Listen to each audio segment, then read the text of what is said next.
Hi, this is Tim of the 1916 Company. Welcome and thanks for logging on. If you love this watch, email me. My email is still tmosso@thewatchbox.com. It is still in the description below. Your purchase and pricing email question line for buying this or any watch you see on any of our platforms. Please reach out to me for pricing. I am tmosso@thewatchbox.com for pricing details.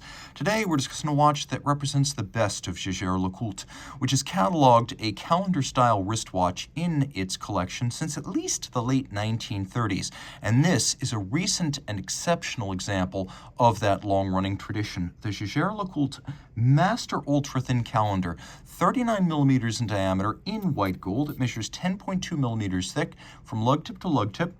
It measures 45.5 millimeters with a 21 millimeter spacing between the lugs. Throw it on the wrist.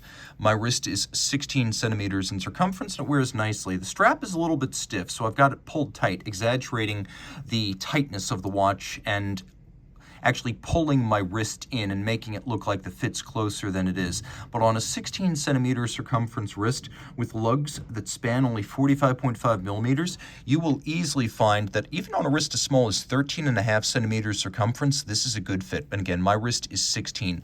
Down the barrel is your best angle. Just get a sense of how much clearance there is on each side of the lugs. The cuff shot slipping easily beneath the dress cuff and then over the top, which always exaggerates the span of the watch across the wrist. The strap is a factory JLC, brand new OEM strap, calfskin on the bottom, no crimping, no gouging. Large rectangular scale, gloss black alligator leather on the top, a little bit of bolstering, give it some volume. You can see it has a sheer cut profile and a monotone stitch. We have a matching white gold, really gray gold pin buckle. You can see it features the JLC maker's mark, and so does the case. That's the mark of JLC, indicating JLC also made the case and the clasp or the buckle for this watch. They are a fully integrated manufacturer.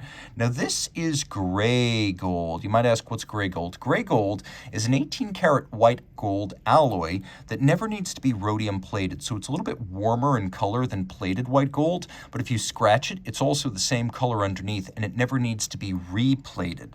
Now the case is simple and fluid. After the 2000s, when the cases got massive and JLC was doubling up the use of the same case on sports watches and dress watches, they were good values, especially in complication, but they often lacked in elegance. So in the decade of the 2010s, there was a refinement of the cases to align what had previously often been master collection watches with the Master Ultra-Thin collection for thinner profiles, more delicate lugs, and greater dress watch grace. So that's what you have right here. Now you can see it's a combination of curves and creases, as there are some sharp bends to the bezel, which has a rather angular deflection from its vertical facet to its conical profile before the flange that ultimately abuts the sapphire. You can see that there's a soft bevel on the edge of the tapered lugs, and the lugs are integrated into a case with considerable compound curvature and a deeply set back case back that results in the watch looking a lot thinner than it is when it's actually on the wrist. There are pusher adjusters that are used for correcting the calendar. We have a push-down crown, JL branded, though impressively, JLC dress watches generally are 50 meters rather than 30 meters water resistant. I still wouldn't swim with them, but it's nice to have a little bit of extra margin for error. Now, taking a quick look at the dial, it's one of the most appealing facets of the watch. We have blackened white gold hands and indices with a lovely silver, subdued silver, granular or textured surface. Note the facets around the day as well as the month. It's not a sheer cut through the dial, it's a slope down in both cases, and the discs are the same color as the dial. Nice attention to detail.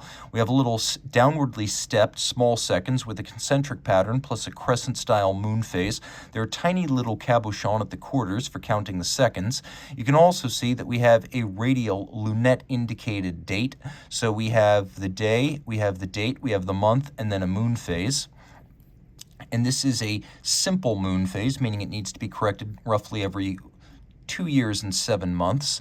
It is also a complete but simple calendar, which means 5 corrections per year. If you note the hands, they're Dauphine style, but they're half frosted and faceted, which makes for better contrast against the dial base. And then the indices themselves are also faceted and polished and applied, perfectly aligned, an upscale dial for an upscale watch.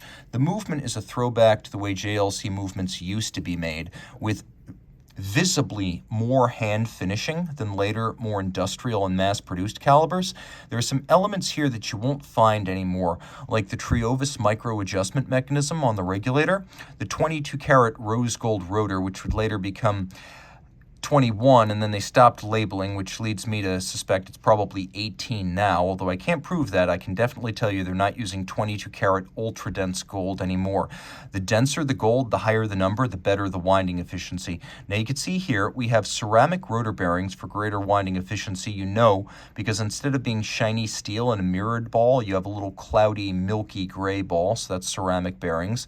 You can also see another element they don't use anymore. JLC no longer lists the degrees of adjustment or the adjustment positions on its movements. It used to be 6, which is superb, one more than a standard chronometer actually. Now they don't note adjustment. I would like to hope they still adjust in 6 positions, but back then it was attested.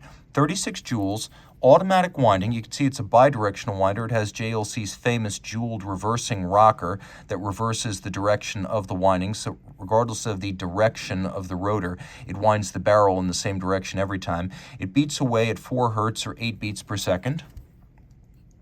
It does feature a stop seconds function, so you could stop the watch and set it to a reference time with a 38 to 40 hour power reserve. Circular Côte de Genève on rotor as well as bridges. You can see that the bevels are rounded down, not polished, but we do have fired blued screws, and those are true kiln-fired blued screws. Solarization at the center of the rotor bearing. You can see we have both polished and blued screws here. We have a snailing pattern on the outer edges of the bridges, and then engine turning on the base plate. We have a skeletonized ratchet wheel atop the barrel. The wheels are either polished or satinated, depending on whether they're part of the winding train or the drive train.